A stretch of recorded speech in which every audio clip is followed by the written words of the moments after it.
Sharing with you the day 3 of our Tokyo trip. First stop namin, Yoyogi Park.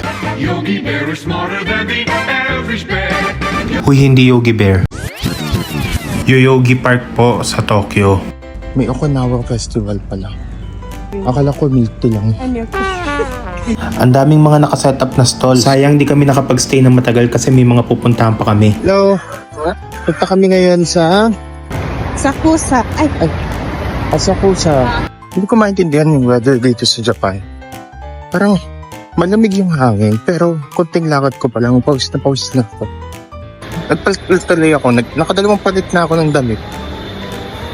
So anyway, sobrang daming tao pagdating namin sa Asakusa. Nahirapan kami maghanap ng mapupuntahan at makakainan kasi talagang makikipagsiksikan ka. We ended up sa isang resto malapit sa train station. Medyo napamahal yung gastos namin dito. Sayang talaga kasi ang daming mukhang mas masarap na kainan sa labas.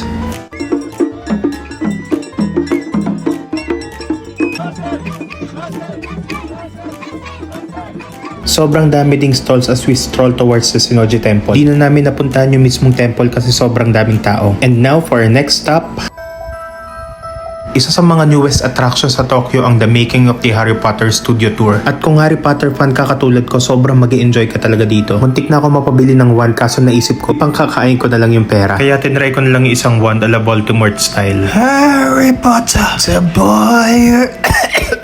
Nandito rin pala yung mga posters ng Harry Potter from Philosopher's Stone hanggang Fantastic Beasts Trilogy. Kung gusto mo naman, pwede kang maging isa sa mga moving pictures sa Grand Staircase. Pwede ka rin maging isa sa mga audience sa Quidditch game. Ay wow, artista yarn. Mukhang tanga. So anyway, nandito rin yung mga actual costumes na ginamit nila and yung pensive ni Dumbledore. Gawan mo na rin ng gayuma ang crush mong di ka pinapansin. Ang ganda talaga dito kasi parang nasa Hogwarts ka talaga. Parang may animatronics lahat ata ng Harry Potter characters. Nakasakay din ako sa Flying Ford Anglia kaso walang pinto.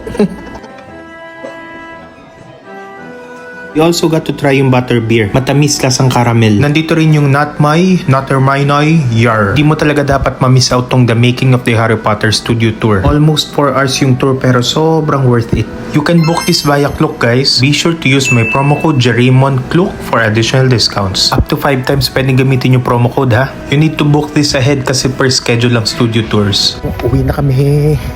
Hanggang garden pala nila Harry Potter team din. After that, we went back to Shibuya and as much as gusto pa namin maggala, sobrang pagod na kami. And we ended the day with 21,319 steps. That's all, goodbye.